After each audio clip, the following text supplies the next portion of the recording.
তা দেখা যায় অনেক হাদিসে ঘোড়া খাওয়ার প্রমাণ পাওয়া যায়। এই জন্য হানাফি ফকিহগণ বলেন ঘোড়ার গোশত খাওয়া মাকরুহ। ঘোড়ার গোশত খাওয়া যাবে কি? যাবে, খান।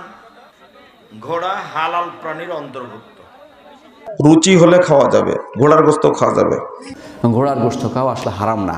ঘোড়ার গোশত খাওয়া হারাম ফেরার কোনো সহি দলিল নেই। বরং রাসূলুল্লাহ সাল্লাল্লাহু আলাইহি ওয়াসাল্লাম যুগে একবার ঘোড়ার গোশত খেয়েছেন, প্রমাণ পাওয়া গেছে। সাহাবায়ে কেরাম ঘোড়ার গোশত খেয়েছেন, প্রমাণিত সত্য এটা। আপনার ঘোড়ার গোশত খাওয়া সম্পূর্ণ হালাল।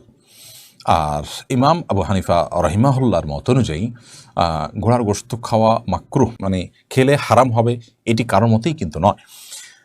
আর যদিও অনেক উলামা ইকরামের মতেই, যেমনটা বললাম যে সংখ্যাগরিষ্ঠ আলেমদের মতে জায়েজ, এবং হানাফি মাযহাবের অনেক ইমামদের মতে এটি জায়েজ। যেই হাদিসের ভিত্তিতে হানাফি মাযহাব এটিকে মাকরুহ বলা হয়েছে, সেটি আবু দাউদ এবং হাদিসে বর্ণিত হয়েছে। খালিদ বিন ওয়ালিদ রাদিয়াল্লাহু তাআলা থেকে বর্ণিত হাদিসটি।